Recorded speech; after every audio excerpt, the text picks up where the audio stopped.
¿Listo?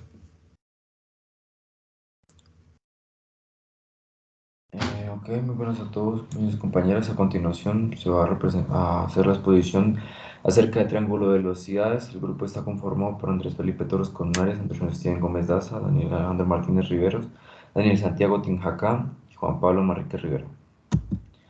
Para entender el tema de triángulo de velocidades, vamos a ver qué es. Un triángulo de velocidades se utiliza para representar las velocidades de una turbomáquina o turbocompresor. Desde una vista superior, en dirección axial de las velocidades, se representan con un triángulo de velocidades. Las velocidades que se representan son velocidad relativa del motor, velocidad absoluta del fluido que pasa y la velocidad rotacional del motor que se representa con la letra número U. El triángulo se utiliza para facilitar la compresión de una máquina y realizar ajustes dependiendo de las necesidades del cliente o de la empresa que lo fabrica. Bueno, empezamos con el marco teórico. Para determinar el funcionamiento y o mejoras en el desarrollo de determinados procesos relacionados con los motores, definiremos una serie de conceptos como los procesos de difusión, número de Reynolds y su viscosidad en el flujo del álave, tipos de difusores, ecuación de Bernoulli, coeficiente de presión, Haller number y triángulo de velocidades. Bueno, el primero pues es el proceso de difusión. Este podría determinarse viéndolo desde una correlación con el triángulo de velocidades como una serie de procesos realizados en compresores axiales de una turbomáquina, los cuales esencialmente producen una desaceleración del flujo de trabajo, en este caso pues el aire, lo que genera disminución a su vez en la velocidad y esto generado por la diferencia de áreas en el borde de ataque del álave hasta el borde de fuga. El siguiente sería pues el número de Reynolds, que esencialmente se define en la mecánica de fluidos como la relación entre las fuerzas de inercia a las fuerzas viscosas, y está dado por la fórmula de fuerzas inerciales sobre fuerzas viscosas, o sea, densidad, diámetro, velocidad y las fuerzas viscosas como viscosidad dinámica. Bueno, el siguiente serían los difusores y tipos de difusores. Podríamos encontrar tres tipos: convergentes, divergentes y convergentes divergentes. Los convergentes, su geometría interna permite que el aire se expanda ligeramente, esto al disminuir el área de entrada y aumentar el área de salida, lo que provoca que se disminuya su velocidad y aumente su presión antes de continuar a las siguientes etapas del compresor. Este tipo se usa para difusores con número de Mach menor a 1, es decir, subsónicos.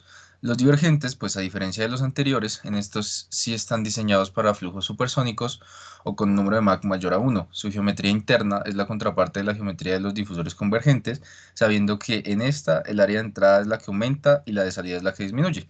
Y los convergentes divergentes, bien conocidos también como difusores mixtos, básicamente son la unión de los dos anteriores. Inicia con un flujo subsónico, en la mitad de ambos alcanza Mach 1 y al final termina con flujo supersónico.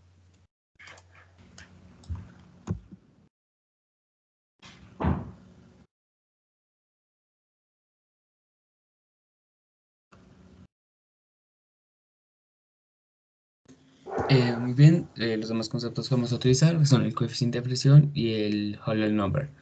El coeficiente de presión, bueno, se nace a partir del principio de la conservación de la masa, las ecuaciones de Bernoulli y demás conceptos, y se define como delta de P sobre D, el cual es lo mismo que 1 menos B2 al cuadrado sobre B1 al cuadrado.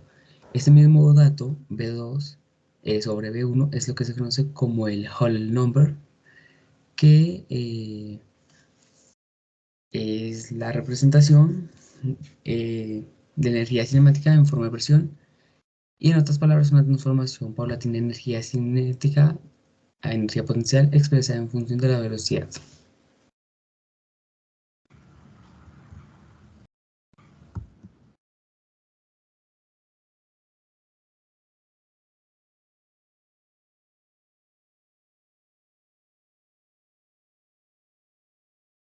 Bueno, como ya se habló anteriormente, este es el triángulo de velocidades, el cual nos ayuda a entender el diseño de un compresor axial mediante la comprensión de las velocidades que actúan a través del fluido, como son la velocidad axial, la velocidad relativa y la velocidad absoluta.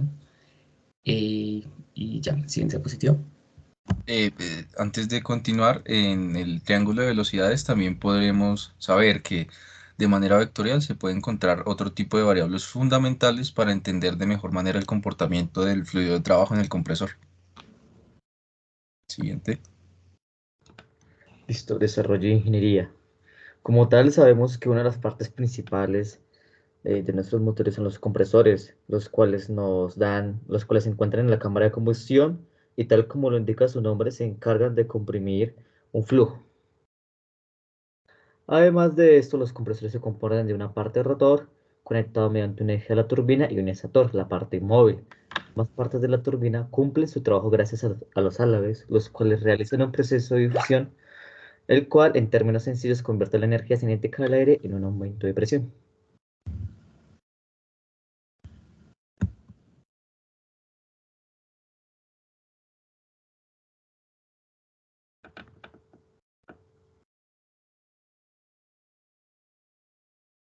Listo. Cálculos de diseño. Para el diseño de una línea de compresión se tiene en cuenta el área anular, la cual es pi cuartos dt2 menos dh2. Para conocer el área anular se hace la ecuación de dm y para determinar el diámetro de la línea media por medio de la ecuación de las RPM o las revoluciones por minuto, sabiendo que es la velocidad de rotación respecto a la línea media, usamos esta ecuación para determinar las RPM y por último ya conocida la ecuación para determinar el flujo máximo. Ok, muchas gracias para todos, eso fue todo. Gracias por su atención.